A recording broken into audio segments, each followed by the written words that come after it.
আসসালামু আলাইকুম, কেমন আছেন সবাই? আশা করি সবাই ভালো আছেন। বর্তমানে সৌদি আরবের ভিসা ম্যান পাওয়ার হয় কি না, বা সৌদি আরবের কি ওয়ার্ক ভিসা বন্ধ কি না, এরকম ধরনের প্রশ্ন অনেকে করে থাকে। তো ইদানিং যে প্রশ্নটা পাচ্ছি সেটা হলো যে সৌদি আরবের কি ওয়ার্ক ভিসা বন্ধ কি না। এই প্রশ্নটা করার কারণ হলো যে গত কিছুদিন আগে যে আমরা জানিয়েছি যে সৌদি আরবের 1 বছরের মাল্টিপল ভিসা, যেটা ফ্যামিলি ভিজিট ভিসা, সেগুলা বন্ধ করে দিয়েছে। আর সেটার মানে পরিপ্রেক্ষিতে বা সেটার রেফারেন্সেই অনেকে জিজ্ঞাসা করে যে ভাই, সৌদি আরবের কি ওয়ার্ক ভিসা বন্ধ কিনা। তো এরকম অনেক প্রশ্ন আসে। তো সৌদি আরবের ওয়ার্ক ভিসা বন্ধ না। সৌদি আরবের ওয়ার্ক ভিসা বন্ধ হয়নি, হচ্ছে না। ঠিক আছে, ভবিষ্যতে হবে কি না সেটা তো আর জানি না। তো মনে হয় না যে হবে। তো এখন বর্তমানে সৌদি আরবের ভিসা ম্যান পাওয়ার হতে যেই বিড়ম্বনার শিকার হচ্ছে যারা ভিসাদারী, তারা এখন এই যে ম্যান পাওয়ারগুলা কীভাবে করতে হয় বা কিভাবে করতে হবে। তো এই সিস্টেমটা কিন্তু বাংলাদেশ সরকার চালু করছে। বাংলাদেশ, এটা কিন্তু সৌদি আরবের সরকার এই সিস্টেমটা চালু করে নাই। কারণ সৌদি আরবে প্রবাসীরা এসে অনেকভাবে হয়রানির শিকার হয়। কোম্পানি খুঁজে পায় না, কফিল খুঁজে পায় না, কাজ পায় না, ইকামা পায় না, বেতন পায় না। এই ধরনের বিভিন্ন নানান ধরনের সমস্যা মানে সম্মুখীন হওয়ার পরে এখন বাংলাদেশ সরকার যেই সিস্টেমটা চালু করছে, আমি এই সিস্টেমটাকে সাধুবাদ জানাই। কারণ এই সিস্টেমটা যদি চলমান থাকে তাহলে সৌদি আরবে প্রবাসীরা এসে অবৈধ হয়ে যাওয়ার সংখ্যা একেবারেই কমে যাবে আমার ধারণা।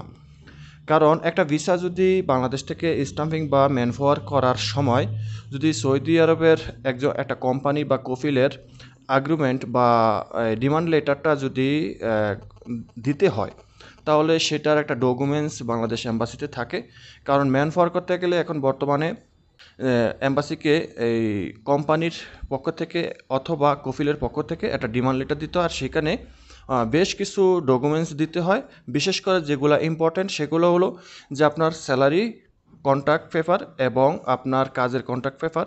ঠিক আছে, এগুলা কোম্পানি বা কফিলের ডকুমেন্টসগুলো এই বাংলাদেশ এম্বাসিতে দেওয়ার পর সেটাকে তারা সত্যায়িত করে। এবং এটাকে কিন্তু দিতে হয় ফিজিক্যালিভাবে, পেপারস দিতে হয়। তো ফিজিক্যালিভাবে দেওয়ার পর এটা তারা যাচাই বাছাই করে সত্যায়িত করে তারপরে দেয়। কেন দেয়? এটা একমাত্র যেন একটা প্রবাসী সৌদি আরবে এসে অবৈধ হয়ে যাওয়ার সম্ভাবনা একেবারে কমে যায়। কারণ একটা কোম্পানি যখন ডিমান্ড লেটার দিবে তখন সে বুঝে শুনেই দিতে হবে। ঠিক আছে, যে আমি এই কর্মীটা সৌদি আরবে আনার পর তাকে বেতন দিতে হবে ঠিকঠাক মতো, এবং তার সাথে যে কাজের যে কন্ট্রাক্ট, সেই কন্ট্রাক্টটা পরিপূর্ণভাবে ফিল আপ করতে হবে। ঠিক আছে, 2 বছর হলে 2 বছর, 1 বছর হলে 1 বছর। ঠিক আছে, এটা কিন্তু তারা পরিপূর্ণভাবে এই মানে পূরণ করতে হবে। কারণ বাংলাদেশ এম্বাসিতে সেই কোম্পানির ডকুমেন্টস এবং ডাটাগুলো সম্পূর্ণ জমা থাকে যে কোম্পানি 5 জন কর্মী, 10 জন কর্মী নিয়ে এসেছে এই ডিমান্ডে। ঠিক আছে, এই ধরনের ডিমান্ড লেটার দিয়ে তারপরে লোক নিয়ে এসেছে। পরবর্তীতে যদি ওই কর্মীদেরকে কোনোভাবে এই ইকামা না দেয়, কাজ কাজ না দেয় বা বেতন না দেয়, তাহলে সেক্ষেত্রে কোম্পানিকে, অর্থাৎ তাদেরকে একটা জবাবদিহির আওতায় আনতে পারবে। সেটা সরকারিভাবে হোক বা যে কোনোভাবেই হোক। আর যার কারণেই বাংলাদেশ সরকার এই সিস্টেমটা চালু করছে যে ডিমান্ড লেটার অবশ্যই লাগবে ম্যান পাওয়ার করার ক্ষেত্রে। তো আমি ব্যক্তিগতভাবে এই সিস্টেমটাকে খুবই সাধুবাদ জানাই। তবে এখানে একটা সমস্যা হলো যেটা, যে অনেকেই আছে বাংলাদেশে ভিসা ফাটায়, মানে নিজস্ব লোক আনবে, যেমন আমরাও ভিসা ফাটাই, একটা এই লোক আনমু, কিন্তু সে এসে বাইরে কাজ করবে। এখন বাইরে যারা ফ্রি ভিসা কর্তৃত্ব, যারা এই যে আমেল আইডি ভিসা বলেন বা লোড আনলোড ভিসা দিয়ে যারা আসবে বাইরে কাজ করার জন্য, তাদের কি হবে, তাদের বেলায় কি হবে। তো এটা আসলে, এটারও একটা সিস্টেম করা যায় আমি মনে করি। যে একটা কোম্পানির ভিসা আলাদা, যে কোম্পানিতে এসে কাজ করবে সেই ভিসাটা কিন্তু আলাদা একটা কথাবার্তা থাকে। আর আমি যখন একটা ভিসা বাংলাদেশে পাঠাবো, একটা লোক নিয়ে আসবো, সেটারও কিন্তু একটা আলাদা একটা থাকে, এই কন্ট্যাক্ট থাকে যে একটা লোক বাইরে কাজ করবে, তাহলে সেখানে ডিমান্ড লেটারের কোনো প্রয়োজন হবে না। এই সিস্টেমটাও কিন্তু বাংলাদেশ সরকার রাখতে পারে, সিস্টেমটা করতে পারে যে যেই লোকগুলা বাইরে কাজ করার উদ্দেশ্যে কারোর মাধ্যমে, আত্মীয় স্বজন হোক বা কারোর মাধ্যমে যাচ্ছে, সেটার কোনো ডিমান্ড লেটার প্রয়োজন হবে না। কারণ সে তো বাইরে কাজ করবে এবং তার সম্পূর্ণ জিম্মেদারি সে নিজে। বাংলাদেশের অ্যাম্বাসি কোনোভাবে সেটার মানে এই ক্ষেত্রে যে যেই কারণে ডিমান্ড লেটারগুলোর প্রয়োজন হয়, সেই কারণগুলোর জন্য বাংলাদেশ অ্যাম্বাসি দায়ী হবে না। এটাও কিন্তু করতে পারে। তো যাই হোক, আশা করি এই সমস্যাটা সমাধান হয়তো খুব দ্রুতভাবে হয়ে যাওয়ার সম্ভাবনা আছে।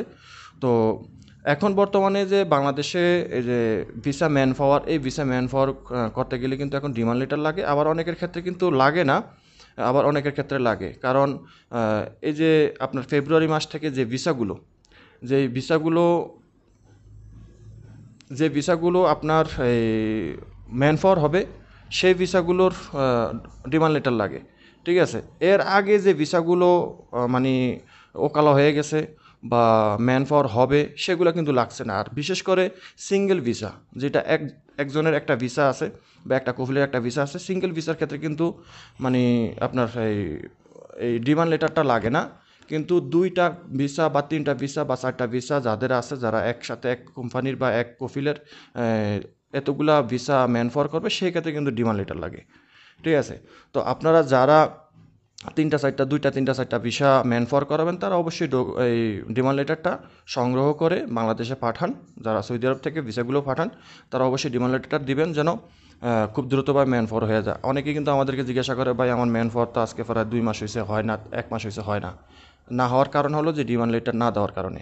তো আপনারা এই কাজগুলো খুব দ্রুতভাবে করে দেন, আর আশা করি এই সমস্যার সমাধান খুব দ্রুতভাবে হয়ে যাবে। বাংলাদেশ সরকার হয়তো এটাকে একটা মোটিফাই করার চেষ্টাও করতে পারে, ঠিক আছে।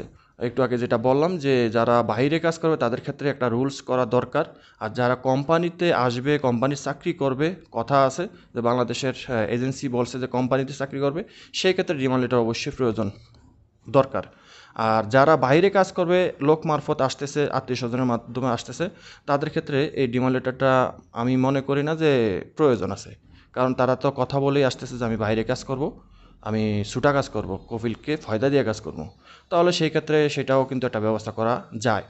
তো আশা করি বুঝতে পেরেছেন। ভিডিওটা যদি ভালো লাগে অবশ্যই শেয়ার করে দিবেন।